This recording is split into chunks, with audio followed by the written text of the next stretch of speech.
প্রকাশানন্দ সরস্বতীপাদ বলছেন যে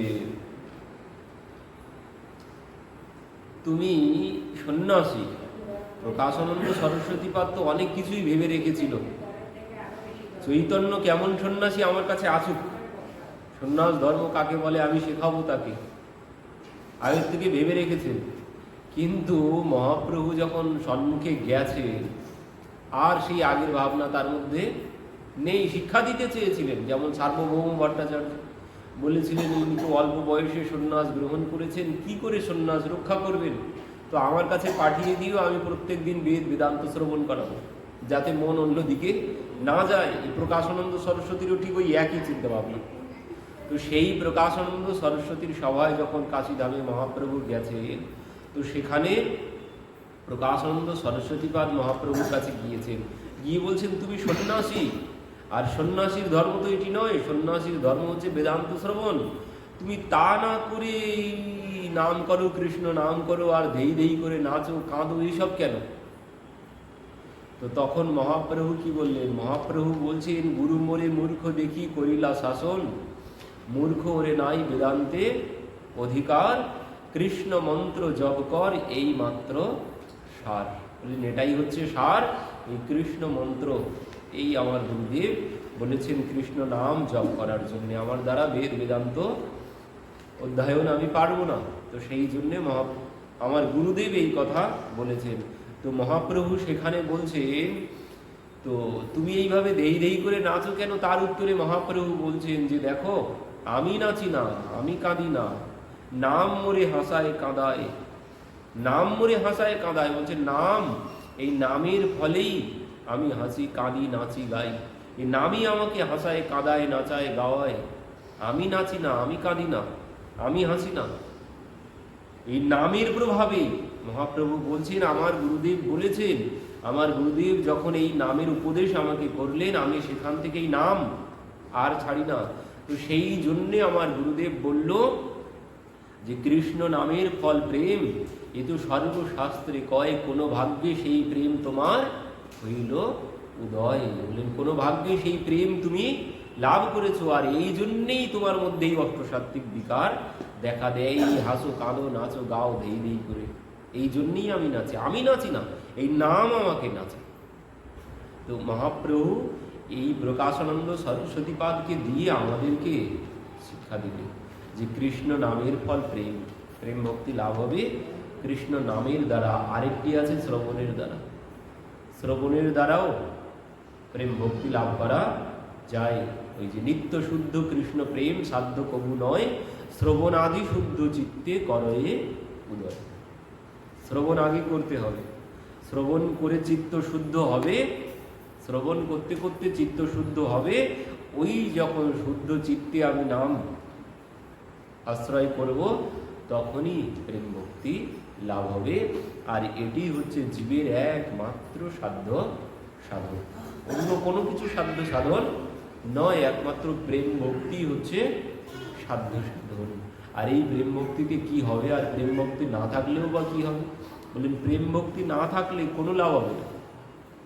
প্রেম ভক্তি যদি লাভ না করতে পারি, মনুষ্য শরীর লাভ করেছি ওই একটাই, মহাপ্রভু বললেন উদ্দেশ্য একটাই, এই মনুষ্য শরীরের উদ্দেশ্য একটাই প্রেম ভক্তি লাভ, আর অন্য কোনো উদ্দেশ্য নেই। মহাপ্রভুর ভাষায় মহাপ্রভু বললেন ওটাই উদ্দেশ্য, আর কোনো উদ্দেশ্য নেই। ও গাড়ি বাড়ি অর্থ সম্পদ এগুলো কোনোটাই উদ্দেশ্য নয়, উদ্দেশ্য হচ্ছে একমাত্র প্রেম ভক্তি। প্রেম ভক্তি ছাড়া কোনো জীবন সফল কিছুতেই হবে না।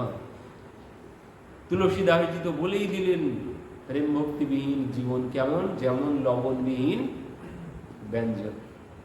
ও তুমি যতই ভাজাভাজি তেল দাও যাই করো না কেন, লবণ ছাড়া ও ব্যঞ্জনে কোনোদিন স্বাদ আসবে না। তো এ জীবনেও স্বাদ আসবে না যদি প্রেম ভক্তি লাভ না হয়। প্রেম ভক্তি এমনই বিষয়, প্রেম ভক্তি না হলে কোনোদিন সেবা পূজা ও নামও হবে না, শ্রবণও হবে না, নামও হবে না। আবার এই শ্রবণ কীর্তনের যে রস আস্বাদন কখন হবে? প্রেম ভক্তি যখন লাভ হবে তখন, তার আগে না। শ্রবণ কীর্তনের রস তখনই আস্বাদন হবে যখন প্রেম ভক্তি লাভ করব, তখনই কি হবে, তখন আর শ্রবণ করে কিছুতেই মন ভরবে না। প্রেম ভক্তি লাভ করলে আর শ্রবণে মন ভরবে না, কীর্তনেও মন ভরবে না। আর প্রেম ভক্তি যদি না থাকে, ও 2-4 মালা করতে করতেই দম বেরিয়ে যাবে।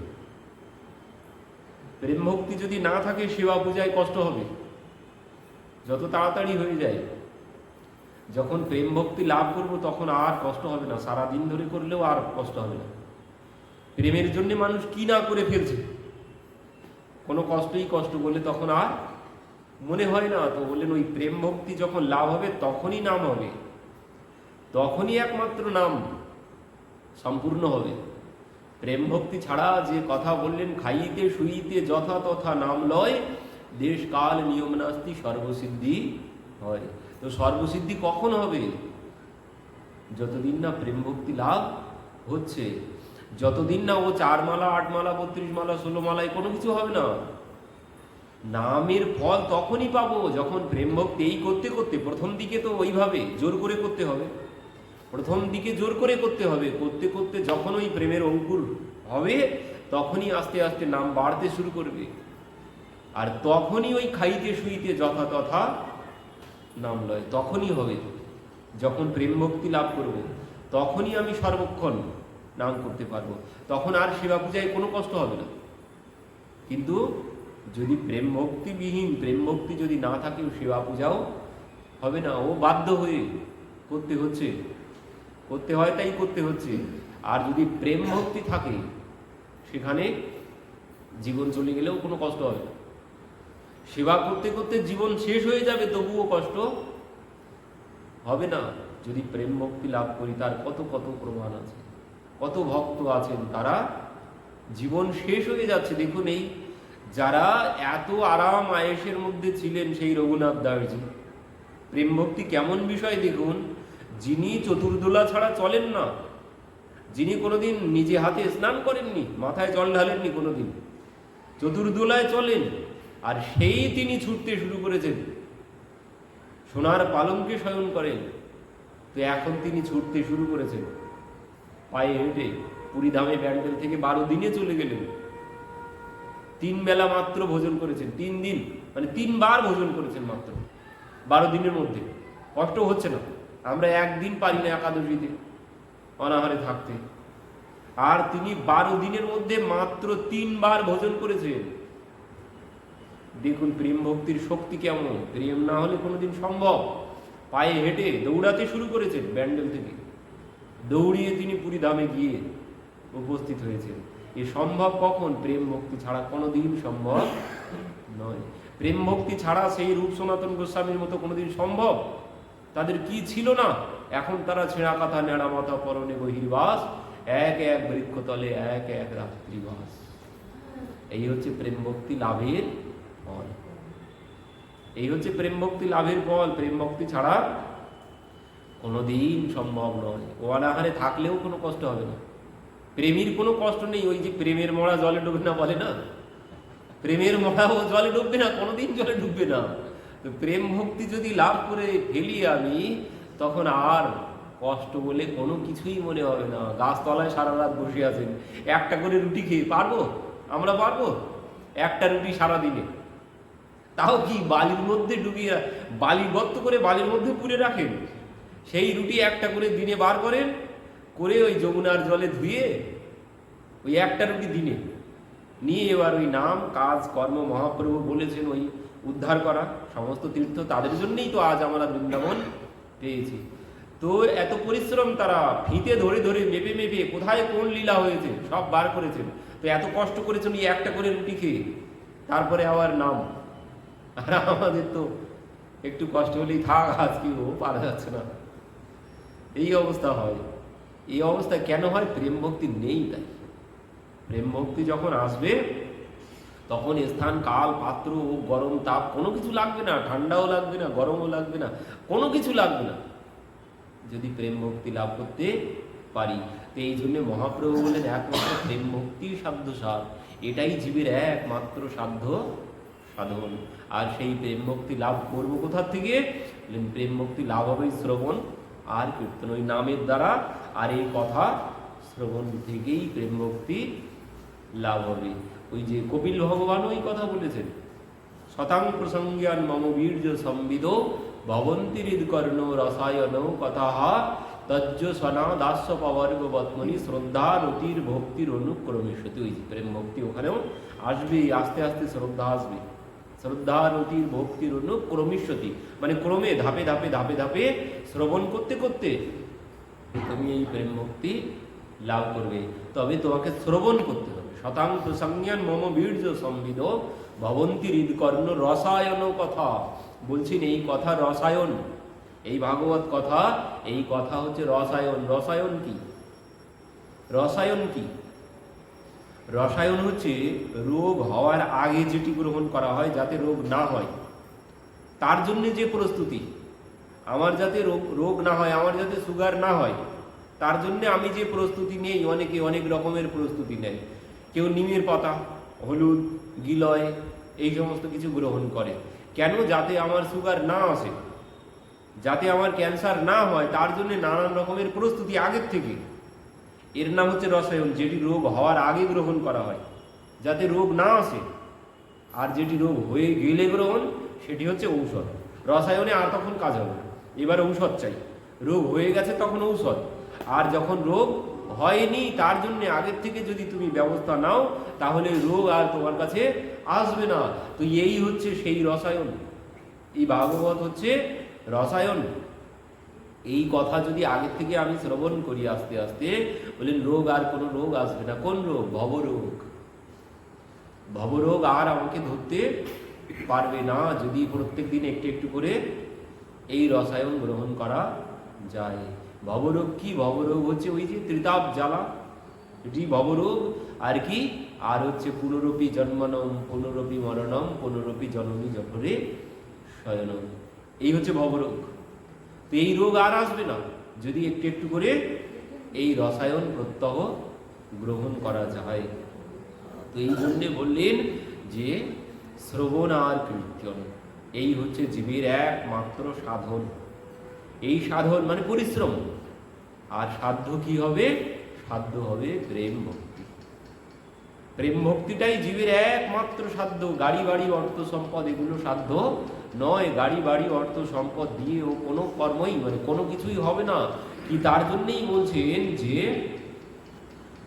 কর্মত্যাগ কর্ম নিন্দা সর্বশাস্ত্রে কহে কর্ম হইতে কৃষ্ণ প্রেম ভক্তি কভু নহে। কর্মের দ্বারা প্রেম ভক্তি লাভ করা যাবে না। কর্মত্যাগ, কর্মকে নিন্দা করেছে, কর্মত্যাগের কথা বলেছে শাস্ত্র। ও কর্ম দিয়ে কোনো কল্যাণ হবে না। তাই তুমি দিন রাত 24 ঘন্টা কর্ম যতই করো না কেন, ও কর্মে কোনো কল্যাণ হবে না। সর্বশাস্ত্র কর্মত্যাগের কথা বলছে। তো এখানে একটি প্রসঙ্গ বলেছেন কর্মত্যাগ, আর এই যে কর্ম নিন্দার কথা বলছেন। তো কর্মত্যাগ কখন হবে? আবার কর্মত্যাগ কখন করতে পারবো? তো কর্মত্যাগের যে পথ এখানে দেখাচ্ছেন দেখুন, তাবৎ কর্মণি কুর্বিত ন নির্বিদ্যেত যাবতা মৎকথা শ্রবণাদৌ বা শ্রদ্ধা যাবন্যজায়তে। ভাগবতেই বলছেন সুখদেবজি। কি বলছেন? তাবৎ কর্মাণি কুর্বিত নো নির্বিদ্যেত যাবতা মত কথা শ্রবণাদৌ বা শ্রদ্ধা যাবন্য জায়তে। ওই যে শ্রদ্ধারতির ভক্তির অনুপ্রবিশতি বলছেন, যতদিন না শ্রদ্ধা আসছে এই কথার প্রতি, যতদিন না শ্রদ্ধা আসছে ততদিন তুমি কর্মত্যাগ করতে পারবে না। মরার সময় নেই ভাগবত পাঠ শুনতে যাব, কেন? ওই যে কর্ম ত্যাগ করতে পারছি না। মরারও সময় নেই, কর্ম বাদ দিয়ে যাওয়ার কোনো সময় নেই। তো বললেন এই কর্ম ত্যাগ তুমি কখন করবে? বললেন কর্ম তোমার ত্যাগ তখনই হবে মত কথা শ্রবণাদৌ বা শ্রদ্ধা যাবন্য জায়তে। বললেন যখন শ্রদ্ধা আসবে, যখন শ্রদ্ধা আসবে তখনই কর্মত্যাগ হবে। তার আগে কর্মত্যাগ করতে পারবো না। কথার প্রতি যখন শ্রদ্ধা আসবে, তো বলছেন কথার প্রতি শ্রদ্ধাও বা কখন আসবে? কথার প্রতি শ্রদ্ধাও কখন আসবে? ভগবানের প্রতি বিশ্বাস কখন আসবে? প্রথম দিকে কি আসে নাকি? আসবে না। প্রথম দিকে আসবে না, পরের দিকে দেখা যদি যায় তো পরের দিকেও দেখা যাবে, মানে পরে আসবে। কিভাবে আসবে সে কথাও বলছেন এখানে তাবৎ কর্মাণি করবি, তো বলছেন ততদিন কর্ম তুমি করবে, ততদিন কর্ম সে করবে যতদিন না নির্বেদ দিয়ে তো যাওয়াতা, বলছেন নির্বেদ না হচ্ছে ততদিন কর্ম করবে। নির্বেদ কি বললেন? নির্বেদ হচ্ছে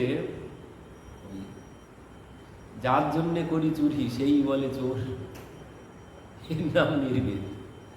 ওই যে আত্মদেব ব্রাহ্মণের মতো, আত্মদেব ব্রাহ্মণ বলছেন আমার পুত্র নেই কেন, তিনি বলছেন আমার পুত্র নেই কেন, এই জন্য তিনি মরতে গেছেন।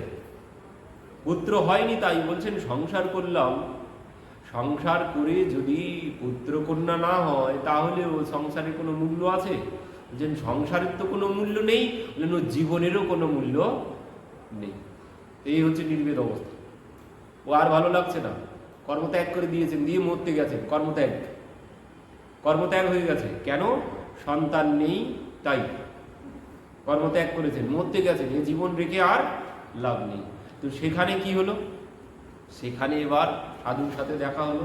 সাধু আর কেউ না, স্বয়ং ভগবানই এসেছেন ওনার কাছে, কারণ যাকে তাকে দিয়ে ওনাকে বোঝানো সম্ভব নয়। কারণ এই আত্মদেব ব্রাহ্মণ যেমন তেমন ব্যক্তি ছিলেন না, কিন্তু চতুর্বেদ বিশারদ, শাস্ত্রজ্ঞ ব্যক্তি তিনি, বেদ বিশারদ, চতুর্বেদ বিশারদ, বেদ তার কণ্ঠস্থ, যেমন তেমন ব্যক্তি নয়। তো ভগবানই এসেছেন সাধুর বেশে। তো সেখানে বলছেন তুমি মরতে কেন এসেছো? তো বলছেন আমার সন্তান নেই তাই মরতে এসেছি। তো সাধু বলছেন সন্তান দিয়েই কি সুখ হবে? তো বলছেন আপনি আর কি বুঝবেন, আপনি সংসার করেননি, আপনি কি বুঝবেন? সন্তান দিয়ে সুখ হবে না তো কিসে সুখ হবে? বললেন সংসার করলাম, সংসারে করে যদি সন্তান না হয়, পুত্র কন্যা যদি না হয় তো সুখ কি করে হবে? তো সংসারের পুত্র কন্যা না হলেও জীবন রেখে কোনো লাভ নেই, ওর থেকে মরণ ভালো।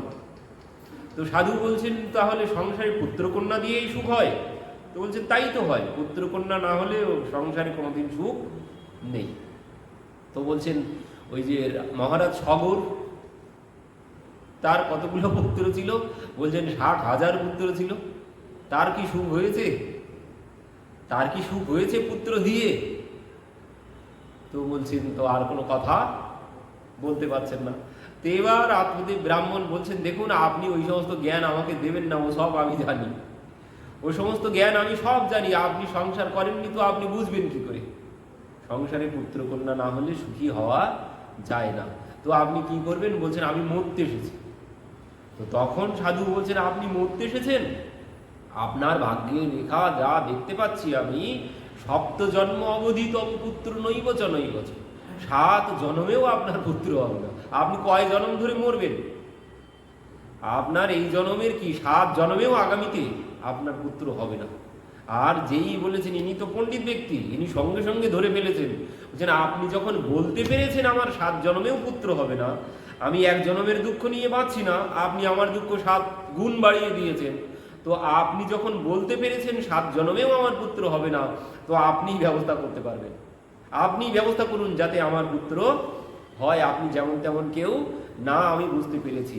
তো আপনিই ব্যবস্থা করুন আমার যাতে পুত্র হয়, আর না হলে আপনার সম্মুখেই আমি প্রাণত্যাগ করব, আর আপনার ব্রহ্ম হত্যার পাপ লাগবে, আমি কিন্তু ব্রাহ্মণ।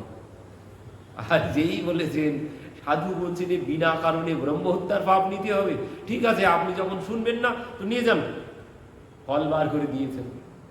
এবার ওই ফল যেই দিয়েছেন বলছেন আপনার পত্নীকে খাইয়ে দেবেন, আপনার পত্নী গর্ভবতী হবে, আপনার সন্তান হবে। এবার তো তিনি আনন্দে নাচতে শুরু করেছেন, নাচতে নাচতে ধুন্দুলি ধুন্দুলি ডাকতে ডাকতে বেরিয়ে এসেছেন। এবার ধুন্দুলি দূর থেকে ডাক শুনতে পেয়ে বাইরে এসেছেন। কি হয়েছে? ওরে দেখ তোর জন্য কি এনেছি, কি এনেছো? এবার জোলার থেকে বার করে ওই ফল দিয়েছেন। আর যেই ফল বার করেছেন মুখ পোড়া, এর জন্য এত হাঁকাঢাকি, আমি ভেবেছিলাম সোনার হারটার এনেছো, এই ফলের জন্য এত চেল্লাচিল্লি করছো? তো ওরে এ যেমন তেমন ফল নয়, সাধুর দেওয়া ফল। এই ফল খেলেই তোর গর্ভে সন্তান আসবে, আমাদের ঘরে ছোট্ট সন্তান হবে। তাই নাকি? তাড়াতাড়ি খেয়ে নে তো। তো বলছেন দেখুন সাধুর দেওয়া ফল এইভাবে খাওয়া যায়? তো তো এক কাজ করি, আমি পবিত্র হয়ে স্নান করে ফল খাবো। তো আত্মদেব ব্রাহ্মণ এত আনন্দ পেয়েছেন, আত্মদেব ব্রাহ্মণ বলছেন তাহলে তুই ফল খেয়ে নিস, আমি কিন্তু চললাম। বলে আত্মদেব ব্রাহ্মণ চলেছেন কোথায়? গ্রামে। কেউ গ্রামের মানুষ এনার মুখ দর্শন করেন না, এনার ছায়া ডিঙায় না কেউ, মুখ দর্শন তো দূরের কথা, এনার ছায়া ডিঙায় না। এনাকে যদি কেউ দূর থেকে দেখে যে আত্মদেব ব্রাহ্মণ আসছে, মুখ ঘুরিয়ে সবাই অন্যদিকে চলে যান, এনার মুখ দেখে না কেউ। এনার বাড়িতে কোনো বৃক্ষে ফল ফুল হয় না, এনার গাভীটারও কোনো বাছুরি হয় না। তো এই জন্যে এনার বাড়িতে কেউ যায় না, কোনো পূজা পার্বণ কোনো কিছু হলে কেউ এনার বাড়িতে যায়। তো এই জন্যে এই পুত্র হওয়ার আগে, এখন তো 10 দিন সময় লাগবে, তার আগের থেকে ইনি নিমন্ত্রণ করতে বেরিয়ে গেছেন পাড়ায় পাড়ায়, আমার ঘরের সন্তান হবে, ষষ্ঠী পুজোয় তোমরা সবাই যেও। এত আনন্দ পেয়েছেন, সবাইকে তিনি আনন্দ মানে নিমন্ত্রণ করছেন আগের থেকে। এদিকে কি হয়েছে, মানে এই যে সাধু সঙ্গ, কেন সাধু সঙ্গ? সাধু সঙ্গ সর্বশাস্ত্রে কয়, লবমাত্র সাধু সঙ্গে জীবের সর্বসিদ্ধি হয়। তো দেখুন, আত্মদেব ব্রাহ্মণের পাশে যখন ধুন্দুলি ছিল, তখন কি বলেছে? তখনকার বিচার, সাধুর দেওয়া ফল, আর এই ফল খেলে সন্তান আসবে, তো যেমন তেমন ভাবে তো খাওয়া যায় না, স্নান করে শুদ্ধ পোশাক পরে তারপরে খাবো। কিন্তু যেই আত্মদেব ব্রাহ্মণ চলে গেছে, নিজের ভিতরটা যা ছিল ভাবনা সব বেরিয়ে এসেছে। সাধু ছিল, প্রভাবের চিন্তা ভাবনা একরকম ছিল, যেই ব্রাহ্মণ চলে গেছে, এনার ভিতরের যত ময়লা সব বেরোতে শুরু করেছে। ইনি তখন নানান রকম ভাবনা ভাবতে শুরু করেছেন, সাধুর দেওয়া ফল, আমি শুনেছি আমার প্রতিদেবী তো পাঠ করেন, সুখদেবজি মায়ের গর্ভে 12 বৎসর ছিল, তো এও তো সাধুর দেওয়া ফল, অমন যদি অঘটন ঘটে যায়, 10 মাস 10 দিন যন্ত্রণা ভোগ করা যায় না, আর অমন 12 বৎসর যদি বসে থাকে, 12 বৎসর যদি আমার গর্ভে সন্তান এসে বসে থাকে, ও যন্ত্রণা কে সহ্য করবে? তারপরে যদি ঘরে চোর ডাকাত পড়ে, তো পালাতে পারবো না, গর্ভবতী স্ত্রী পালাতে পারে না, দৌড়াতে পারে না, ঘরে যদি আগুন লাগে তখনও তো আমি পালাতে পারবো না। তো এই নানান রকম চিন্তা ভাবনা করে ফল তিনি খাননি। সবার সাথে বলেছেন, তারা শুনে বলছে, ওরে বাপরে, তোর মাথায় এত রকমের ভাবনা, ও আমরা জানি না, তুই যা পারিস কর। আশপাশের সবাইকে যখন বলেছে, তো কারোর সাথে বলে ঠিক ভালো লাগলো না কারোর কথায়, তখন কি করেছে, নিজের বোনের কাছে গেছে, নিজের বোনকে গিয়ে বলছেন, বলতো এখন কি বলি? বোন বলছেন, এই নিয়ে তুই চিন্তা করছিস, এ নিয়ে তোর চিন্তা করতে হবে না, তুই এক কাজ কর, এই ফলটা তোদের গাভীকে খাইয়ে দে, আর আমার সন্তান হবে, সন্তানটা আমি তোকে দিয়ে দেব। আর কিছুদিন ওই ব্রাহ্মণকে বলবি বাড়ির থেকে চলে যেতে, কাজকর্ম করতে, কারণ সন্তান হবে, খরচ খরচা লাগবে, তো তার জন্যে ব্রাহ্মণকে বাড়ি থেকে বাইরে পাঠিয়ে দিন। আর কিছুদিন ওই পেটে বালির টালির বেঁধে অভিনয় করতে থাকবি, আর কিছু মানে 2-4 মাস পরে ব্রাহ্মণকে বাড়ি থেকে পাঠিয়ে দিবি কাজ করতে, তারপরে বলে দিবি যে অমুক সময় তুমি আসবে, তার মধ্যে আমার সন্তান হয়ে যাবে, আমি আমার সন্তান তোকে দিয়ে দেব, ব্রাহ্মণ চলে আসবে। এই যুক্তি করে বোনের কাছ থেকে চলে গেছে। তো এবার পরবর্তীতে আত্মদেব ব্রাহ্মণ বাড়ি থেকে বেরিয়ে গেছে, এদিকে সেই ফল গাভীকে খাইয়ে দিল, দিয়ে পরবর্তীতে বোনের সন্তানকে নিজে নিয়ে এলো, তার 3 মাস পরে গাভীর সন্তান হলো। তো আত্মদেব ব্রাহ্মণ বাড়িতে এসেছেন, ধুন্দুলির সন্তানের নামকরণ করতে গেলেন, তো করতে দিলেন না, নিজেই নামকরণ করবেন, আমার সন্তান আমি নামকরণ করব। তো ঠিক আছে করো, তো নাম কি রাখলেন? ধুন্দুকারী। এদিকে তার 3 মাস পরে ওই গাভীর সন্তান হলো, তার নাম রাখলেন আত্মদেব ব্রাহ্মণ গোকর্ণ। এবার কি হলো, 2 জন একই সাথেই বড় হচ্ছে, 2 জন একই গুরুকুলে পড়াশোনা করেছেন, কিন্তু কি হলো, একজন গোকর্ণ মহাপণ্ডিত, ধুন্দুকারী মহাখলা, মানে চোর ডাকাত হয়ে গেল একই সাথে পড়াশোনা করে। একজন হলো পণ্ডিত আর একজন হলো চোর ডাকাত। তো এবার চুরি ডাকাতি করতে শুরু করেছে। এবার আত্মদেব ব্রাহ্মণ আর ঘর থেকে বাইরে বার হতে পারছেন না, আগেও বার হতে পারছিলেন না, আগেও তিনি ঘর থেকে বাইরে বার হতে পারছিলেন না, কেন? আমার সন্তান নেই কেন, এই দুঃখে। আর এখন তিনি ঘর থেকে বাইরে বার হতে পারছেন না, এখন কি বলছেন, আমার সন্তান হলো কেন, আমার সন্তান হলো কেন? পুনরায় তিনি আবার মরতে গেছেন, কেন বললেন আমার সন্তান হলো কেন? তো এই হচ্ছে নির্বেদ, এই নির্বেদ এসে গেছে, কর্মত্যাগ, আর সংসার ভাল লাগছে। তো এই হচ্ছে কর্মত্যাগের 2টি পথ, মানে ওই আসক্তি, যেখানে আসক্তি সেখান থেকে লাথি যখন খাবে তখনই কর্মত্যাগ হবে। আর একটি পথ হচ্ছে এই কথা শ্রবণ, এই দুইটি পথ আছে কর্মত্যাগের, এই ছাড়া আর অন্য কোনো পথ নেই। কর্মত্যাগ হবে এখান থেকে, বৈরাগ্য এখান থেকেই আসবে। মানে যেখানে আসক্তি ওখান থেকেই বৈরাগ্য আসবে, যেখানে আসক্তি ওখান থেকেই বৈরাগ্য আসবে। আর একটি কথা শ্রবণ, এটি ভালো সুস্থ পথ, এটি সুস্থ পথ। এই কথা শ্রবণ করতে করতে বৈরাগ্য আসবে। আর না হলে লাথি খেয়ে বৈরাগ্য আসবেই আসবে। আর তখন সংসারে কোনো কিছু ভালো লাগবে না, এত কিছু করলাম, করার পরে এই হলো পরিণাম। তো এই হবে বৈরাগ্যের। তখন আবার এখানে এসে কথায় মন বসে যাবে, আবার তখনই কথায় মন আরো বেশি ভালো করে বসবে, তখনই ভালো করে কথায় মন বসবে, তখন আর সময় লাগবে না, যখন মায়ার লাথি খাবো। তো এই হচ্ছে কর্মত্যাগের বিষয়। তো বলছেন পঞ্চবিধ মুক্তি ত্যাগ করে ভক্তগণ, ফল্গু করি মুক্তি দেখে নরকের সমান সমান। বলছেন মহাপ্রভু বলছেন পঞ্চবিধ মুক্তি এ কোনো ভক্ত গ্রহণ করে না। দীয়মানম ন গৃহন্তি বিনামত সেবনম জানা। আমার ভক্ত আমার সেবা ছাড়া অন্য কোনো কিছু গ্রহণ করে না, দিলেও গ্রহণ করে না। বলছেন ফল্গু করি মুক্তি দেখে নরকের সমান। মুক্তিকে ভক্তগণ নরকের সমানই ভাবে, নরকের থেকে আর ওই মুক্তির থেকে কোনো ভেদ নেই। তো এই জন্যে মুক্তির কোনো স্থান নেই। তাহলে কি বললেন, একটি মাত্র চাই ভক্তি। ভক্ত শুধু ভক্তি চাইবে, অন্য কোনো কিছু চাওয়া থাকবে না। তাই যত দুঃখ কষ্ট যন্ত্রণা যাই থাকুক, চাওয়া হবে প্রেম ভক্তি। যেখানেই যাব, যার কাছে যাব, চাওয়া হবে একমাত্র প্রেম ভক্তি ছাড়া অন্য কোনো চাওয়া থাকবে না। আর এই প্রেম ভক্তি না হলে, বলেন প্রেম ভক্তি না হলে কোনো লাভই তো হবে না। ভগবান গিলে ফেললেও কোনো কিছু হবে না। প্রেম ভক্তি যদি না থাকে, ভগবানকে যদি আমি গিলেও ফেলি তাতেও আমার কোনো লাভ হবে না। ভগবানকে দর্শন করলেও কোনো লাভ হবে না যদি প্রেম ভক্তি না থাকে। রাবণের কি জ্ঞান কম ছিল? রাবণের কি সম্পদ কম ছিল? তার কোনো কিছু হয়নি, কোনো লাভ হয়নি, তার জীবনে কোনো লাভ হয়নি। দুর্যোধনের সম্মুখে ভগবান আসেননি, ভগবান এসেছেন, কোনো লাভ হয়েছে? সেই দুর্যোধন ভগবানের সম্মুখে দাঁড়িয়ে বলছেন বিনা যুদ্ধে নাহি দিব সুচাগ্র মেদিনী। ভগবানের সম্মুখে, যে ভগবানকে একবার দর্শন করলেই সব ছেড়ে চলে যাচ্ছে, সব ছেড়ে চলে গেল, 22 লক্ষ স্বর্ণমুদ্রা সব দান করে চলে গেল।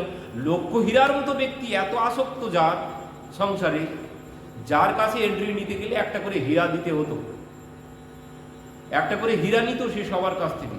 নিতে নিতে তার 1 লক্ষ হীরা জমেছে তার কাছে। সেই লক্ষ হীরা 3 দিন নাম শ্রবণ করেছেন, 2 দিন নাম শ্রবণ করেছেন, 3 দিনের দিন শ্রবণ আর কীর্তন।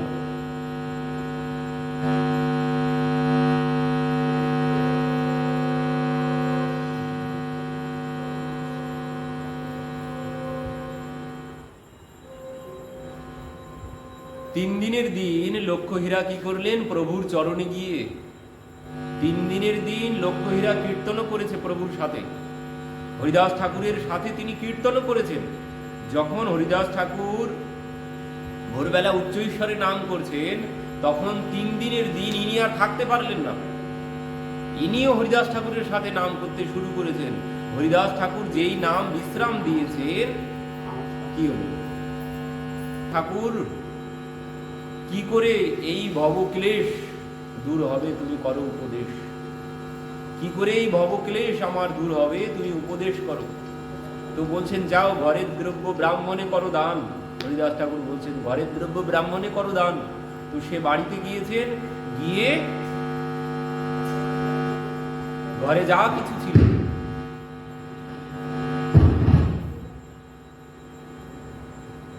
সেই ঘরের দ্রব্য লক্ষটি হীরা সব দান করে দিয়েছে। 3 দিন সাধুসঙ্গ করেছে, 3 দিন সাধুসঙ্গ করেছেন, আর কিছুক্ষণ একটু নামও করেছেন হরিদাস ঠাকুরের সাথে। তো সেই নাম করে এমন প্রেম ভক্তি তিনি লাভ করেছেন, সব তিনি দান করেছেন। দান করে কি করেছেন? নিজের কেশটাও মুন্ডন করেছেন, করে 1 বস্ত্রে তিনি ঠাকুরের কাছে এসে উপস্থিত। বৈরাগ্য, শ্রবণ কীর্তনে বৈরাগ্য এসে গেছে, এর নাম বৈরাগ্য। তো এখন তিনি এসে পরবর্তীতে কি হলো, লক্ষ্য হীরা হইলা পরম মহান্তি, বড় বড় বৈষ্ণব তার দর্শনে জানতি। বড় বড় বৈষ্ণবরা তাকে এখন দর্শন করতে যাচ্ছেন। কেন? প্রেম ভক্তির জন্য, শুধুমাত্র প্রেম ভক্তির জন্যে। প্রেম ভক্তি ছাড়া কেউ তাকে দর্শন করতে যেত? কেউ তাকে প্রণাম করত? একজন বেশ্যার লক্ষ্য হীরা, তাকে সবাই গিয়ে প্রণাম করছে এখন। কিসের জন্যে? কিসের জন্য প্রণাম করছে বড় বড় সাধু সন্ত গিয়ে? শুধুমাত্র প্রেম ভক্তির জন্য। প্রেম ভক্তি এমনই বিষয়, প্রেম ভক্তি মানুষকে মহান করতে পারে। যদি ভগবত চরণে আমি প্রেম ভক্তি লাভ করতে পারি, তাই সে যত খারাপ হোক না কেন, লক্ষ্য হীরার মতো ব্যক্তি, সে এখন পরম মহান্তি হয়ে গেছে। এই হচ্ছে প্রেম ভক্তির মহিমা, এটাই প্রেম ভক্তির মহিমা। এই জন্য মহাপ্রভু বললেন প্রেম ভক্তি সাধ্য সার। তো প্রেম ভক্তি না হলে দুর্যোধন বলে দিচ্ছেন, বিনা যুদ্ধে নাহি দিব সুচাগ্র বেদিনী। তো ভগবান যদি সম্মুখে এসেও দাঁড়ায়, কোনো লাভ হবে না যদি প্রেম ভক্তি আমার মধ্যে না থাকে। ভগবানকে যদি আমি গিলে খেয়েও ফেলি, সেই অগাসুর বগাসুর তারা খেয়েও ফেলেছে, তাদের কি কোনো লাভ হয়েছে? কোনো লাভ হয়নি। বলে লাভ তখনই হবে যখন আমি বলছেন, তাত স্বর্গ অপবর্গ সুখ ধরি তুলায় অঙ্গ তুলনা তাহি সকল মিল ঝো সুখ লব সৎসঙ্গ। বলেন এই সৎসঙ্গ কেমন? বলছেন তাত স্বর্গ অপবর্গ সুখ। স্বর্গ সুখ, ব্রহ্মলোকের সুখ। বললেন তাত স্বর্গ অপবর্গ সুখ ধরি তুলায় অঙ্গ তুলনা তাহি সকল মিল যো সুখ লব সৎসঙ্গ।